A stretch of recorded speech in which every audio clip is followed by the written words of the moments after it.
It began as a promise made in silence that Britain, besieged and burdened, would keep her armies supplied wherever they stood, not with glamour or speed, but with endurance.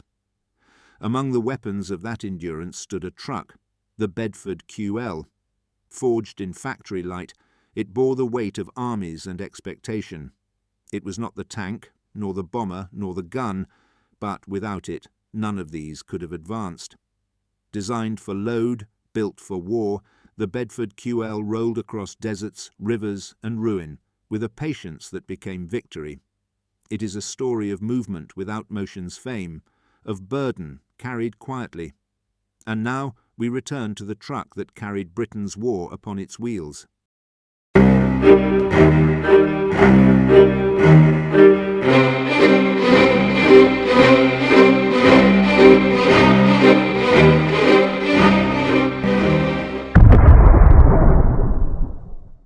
In 1939, as Britain entered the storm of total war, an invisible question haunted every plan: how would the army move?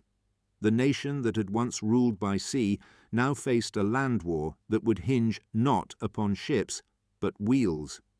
The mechanization of the British Army, begun in the interwar years, had outpaced its supply system. Trucks of every make and model, borrowed from civilian fleets, crowded depots and motor pools, each demanding unique spares, unique maintenance, unique training. The result was confusion dressed as mobility. By the spring of 1940, the problem had become a crisis. France was falling. Evacuation from Dunkirk stripped the army not only of men, but of the mechanical means to move them. Out of that loss came a quiet, technical order from the War Office: design and build a family of military lorries, standardized, rugged, and wholly British. The age of improvisation had ended. The age of design had begun. Factories from Luton to Dagenham, from Oxford to Coventry, were enlisted into the new effort. Civilian motor companies were now armament factories in disguise. At Bedford Vehicles, the commercial arm of Vauxhall Motors, engineers studied the problem with cold logic. Their pre-war models were reliable but inadequate for the front.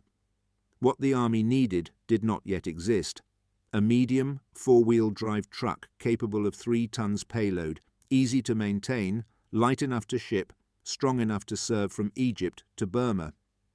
The British home front bent itself toward this challenge. Civilian car plants turned to lorry assembly. Foundries cast military components instead of household goods.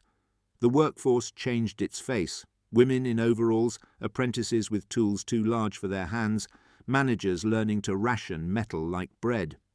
The urgency was relentless. Every day lost in design was a convoy delayed at the front. The Ministry of Supply outlined the specification in deliberate, bureaucratic prose: 3-ton, general service, 4-wheel drive, capable of continuous operation in varied climate and terrain. Behind the words lay a brutal truth: it must survive neglect, misuse, and climate alike. The metaphor of weight and burden began here. The army required not speed, but strength, not innovation for its own sake, but endurance tested in steel. In drawing offices across England, engineers sketched, erased, and started again. In one corner of Luton, the first lines of what would become the Bedford QL took shape. Unlike its predecessors, it would not be a civilian design repurposed. It would be born military, every bolt, panel, and gear drawn for war. Its designers favoured practicality over pride: a cab over-engine layout to save length, a rugged ladder-frame chassis, a 6-cylinder petrol engine with ample torque and forgiving temperament. Leaf spring suspension, proven by decades of rough road service, was chosen over complex alternatives. It was a design to be built fast, driven hard, and repaired anywhere. Outside the factory walls, the global need grew heavier. North Africa demanded desert convoys of fuel and ammunition. India and Burma needed all-terrain supply for jungles and monsoon roads. The Atlantic convoys carried crated trucks as precious as guns, because a single reliable lorry could move a platoon faster than any promise of reinforcements. Yet the pressures on production were immense. Steel was rationed, rubber restricted, labour scarce. The Shadow Factory at Dunstable was authorised in 1942 to double output and to decentralise risk, a move both strategic and symbolic. Each new assembly line was a promise that the nation would not stop turning, even under threat of air raids. The QL's emergence was not greeted with headlines. There were no parades, no speeches. It entered the war the way all logistics begin, unnoticed. But its timing was perfect.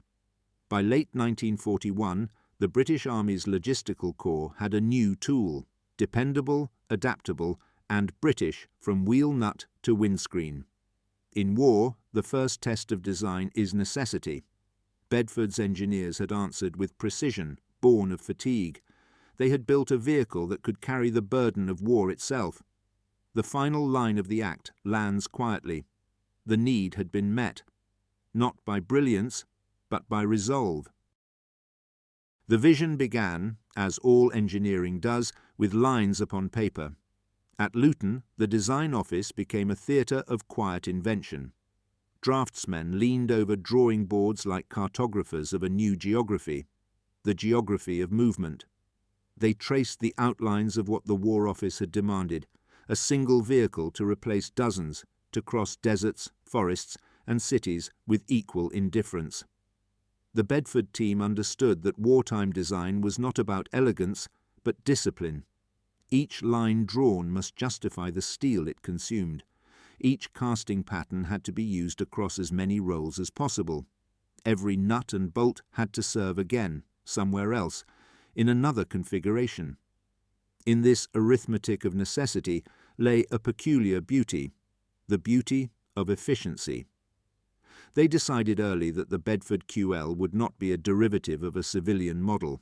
Its cab would sit forward above the engine, shortening the wheelbase and improving manoeuvrability without stealing cargo length. The driver's position would give clear sight along narrow tracks and allow greater visibility for convoy driving. The chassis would be a ladder frame, deep and cross-braced, giving rigidity without excess weight. Beneath it, the axles, both driven, would hang on semi-elliptic leaf springs, proven in decades of commercial service. The 3.5-litre six-cylinder petrol engine, already in production for Bedford's earlier lorries, was chosen for reliability, not glamour. It produced around 72 horsepower, modest but honest. Power passed through a 4-speed gearbox and a 2-speed transfer case, offering low-range drive for difficult terrain. Simplicity became the guiding principle. The fewer the moving parts, the fewer the failures. Design meetings were exercises in restraint. Engineers debated not how to make the truck faster, but how to make it maintainable. "A vehicle that can be repaired in a ditch," one designer wrote, "is worth 10 that must return to depot." That phrase became gospel. The truck would have wide access panels, simple fasteners, and standardized fittings. It would accept misuse as the price of duty. Variants were planned alongside the main design: the QLD General Service for cargo and troops, the QLB as a gun tractor, the QLR for signals and communications, the QLT, a long wheelbase troop carrier, the QLC, a fuel and water tanker. Each shared the same mechanical heart, the same tools, the same logic. As prototypes rolled out, they looked functional to the point of austerity, slab-fronted, boxy, blunt. But they carried a coherence that military eyes admired. The War Office inspectors, veterans of endless failures, found little to fault. "Practical, serviceable, sound," read one report. The truck was not beautiful, but it was right. In its own way, the QL reflected the mood of the time, stripped of flourish, full of purpose. Britain was tired of improvisation. It demanded systems, reliable, repeatable, repairable. The QL embodied that philosophy. The early prototypes endured trials on British proving grounds. They waded through fords, crawled over gradients, and ran under load across hundreds of miles. Engineers watched from jeeps, noting where mud gathered, where heat built, where noise betrayed friction. Each note became a correction, each fault an education. By the time full production began, the QL was not experimental. It was inevitable. The vision's success lay in its honesty. Bedford had promised nothing it could not deliver, and had delivered everything it promised. The QL became the archetype of a British military truck, plain, loyal, durable. The vision was complete. The drawing board gave way to the assembly line, and the machine that would feed the war's arteries moved from plan to production. In wartime Luton, the factory had a pulse. The clang of hammers, the hiss of compressed air, the thud of presses, all merged into a national rhythm of manufacture. Outside, the streets were dimmed by blackout curtains. Inside, sparks flew in their own constellations. Men and women moved with economy, each station a fragment of the whole. The QL's assembly lines were models of precision under pressure. Frames arrived as dark skeletons. Engines followed on trolleys, shining and oily. The marriage of chassis and engine was an industrial ceremony repeated hundreds of times a week. Riveters sealed fate with steel. Painters rolled colour into olive, brown, or desert tan. Fitters bolted bodies, cabs and winches into place. Despite rationing, Bedford's factories maintained an astonishing pace. Over 50,000 QL variants would eventually be built. Each truck carried a serial that mapped its lineage, a steel genealogy of Britain's war effort. The workforce mirrored the army it served, diverse, exhausted, determined. Young apprentices learned on the job. Women balanced home duties with 12-hour shifts. Older mechanics returned from retirement to train new hands. The Dunstable Shadow Factory opened in 1942, expanding output and dispersing risk from bombing. Production doubled within months. There was pride in monotony. A good day was one without breakdowns. A perfect day was one where every engine turned over at first test. Engineers developed their own rituals. A touch to the radiator before ignition, a glance at the oil pressure gauge, like a doctor checking a pulse. Each sound, each vibration meant something. Quality control was relentless. Random trucks were pulled from the line for endurance runs, driven for days over rough ground, through rivers and mud, until weaknesses revealed themselves. When a part failed, its maker was told by telegram before the day was out. The same flaw rarely appeared twice.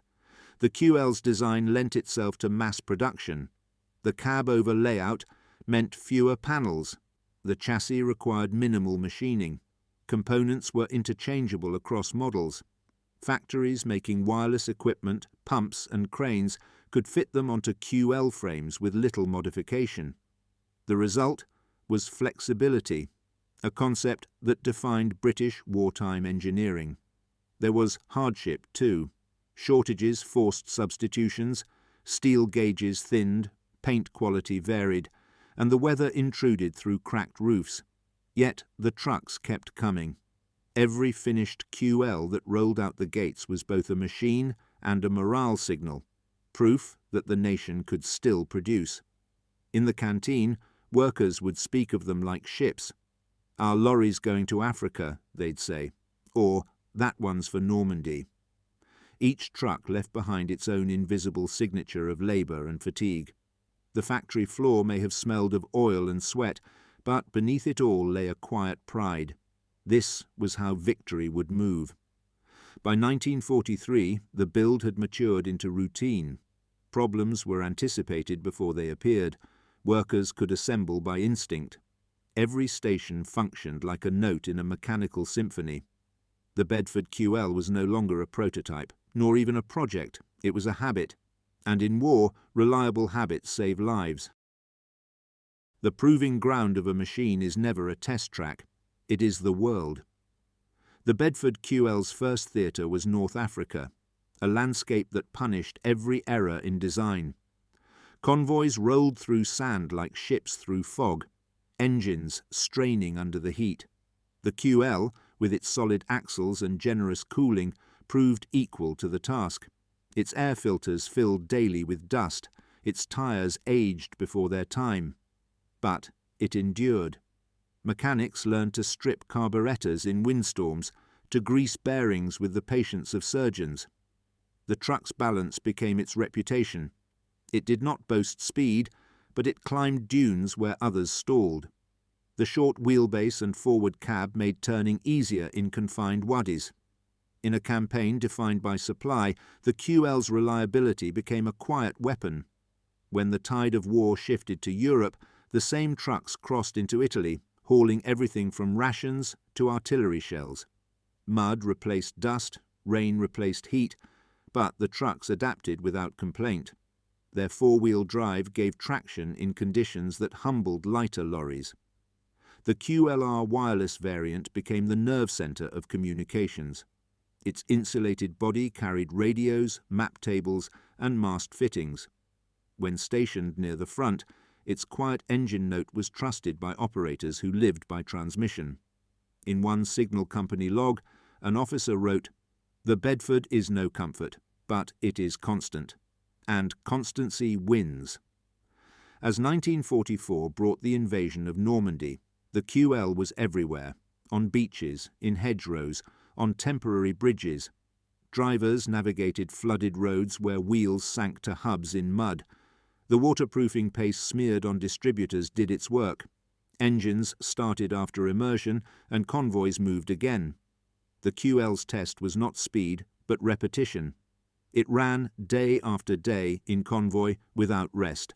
Fuel bowsers fed tanks, troop carriers ferried men, general service trucks hauled what could not be named. Soldiers joked that, if it fits in a QL, it'll get there. In the chaos of advance, breakdowns were inevitable, but the design proved its value. Common spares could be scavenged from any sister vehicle. A spare wheel, a carburettor, a prop shaft, all interchangeable. Repairs that might have halted a column took hours, not days. The truck's behaviour under load earned universal praise. It would carry more than rated, climb more than expected, and endure more than asked. The driver's manual said 3 tons. The war said 5. The QL obeyed both. War reporters seldom mentioned them. They photographed tanks, not transports. Yet wherever a British or Commonwealth unit advanced, a Bedford QL was behind it. It hauled food, ammunition, petrol, and, often, the wounded. By war's end, veterans would recall the QL not as a marvel, but as a companion, a presence that asked for nothing but fuel and the courtesy of maintenance. Its reliability became legend in logistics circles. "It did what we needed, when we needed it," one driver said decades later. "And that's all you can ask of a friend." The QL had passed its test. It had earned not glory, but gratitude. Every weapon of war carries a moment when its value is proven beyond doubt. For the Bedford QL, that moment came not in triumph, but in the impossible labour of supply during Europe's liberation. From the beaches to the Rhine, every drop of petrol, every ration tin, every shell depended upon a road network that barely existed. The Red Ball Express, the famous American supply line, became an emblem of Allied logistics, but the British Army ran its own web of movement no less essential. At its core, the QL became the standard bearer. It was the unspoken breakthrough, not in technology, but in trust. Commanders planned knowing the QL would perform. Units advanced knowing fuel would arrive. Trust became strategy. Engineers observed that the truck's simple architecture allowed local improvisation. In Belgium, units welded armour plate to doors. In Holland, they fitted snow chains from captured stores. In Germany, they converted cargo beds into field ambulances within hours. Every adaptation confirmed the same truth. The QL could become what was needed, but the design was not without strain. Wartime roads chewed at transmissions, overloading bent springs and frames. Some engines, run beyond limit, began to show fatigue. The petrol thirst, acceptable in 1941, became costly by 1944 as fuel priorities shifted. There were proposals to replace it with diesel power, but the war moved faster than design cycles. The failure was not mechanical, it was logistical fatigue. Even so, the Army chose to increase production rather than replace it. The logic was institutional. In total war, continuity outranks perfection. The QL's uniformity made it irreplaceable. Other manufacturers offered alternatives, but none matched the reliability to familiarity ratio the Army required. In December 1944, during the Ardennes crisis, hundreds of QLs moved through snowed-in routes, carrying fuel to forward depots when air support was grounded.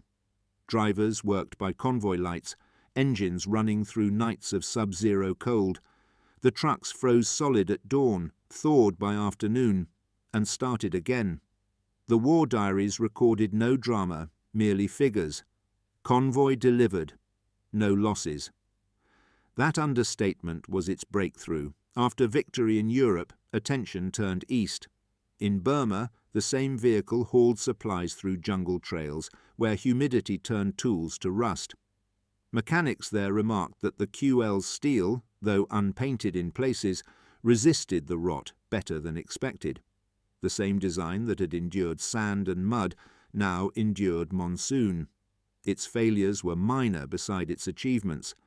The Bedford QL had done something extraordinary. It had made logistics predictable. And in war, predictability is power. Every invention casts a shadow. The QL's success created an illusion of endless capacity, a belief that logistics could conquer all distance. After 1945, armies planned as if transport were infinite, forgetting the strain that endless motion imposed on men and machines alike. In peacetime Britain, the factories that had built the QL faced a quieter reckoning. Thousands of workers were released as contracts ended. Production lines that once pulsed with urgency fell silent overnight. Crates of unused spares gathered dust in depots from Cairo to Calcutta.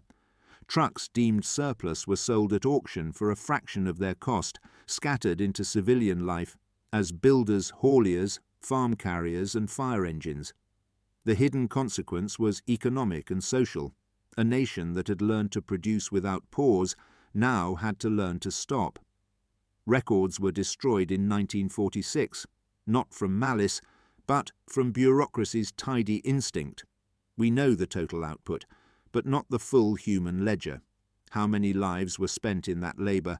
How many skills dispersed when the last lorry left the line?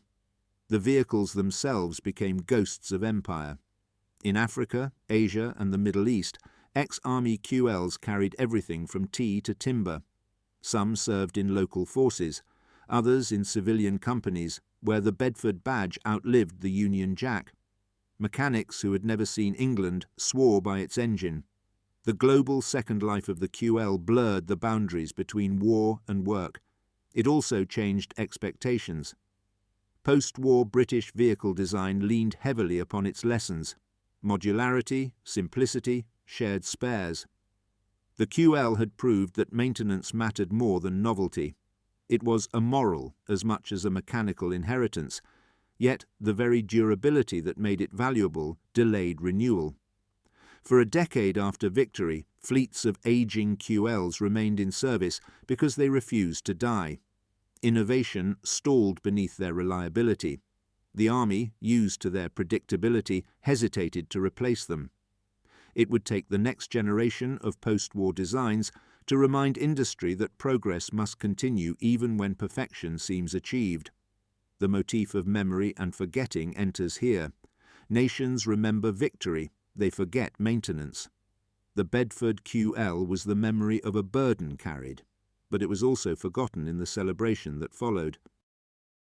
After war, the QL faded from headlines, but not from roads.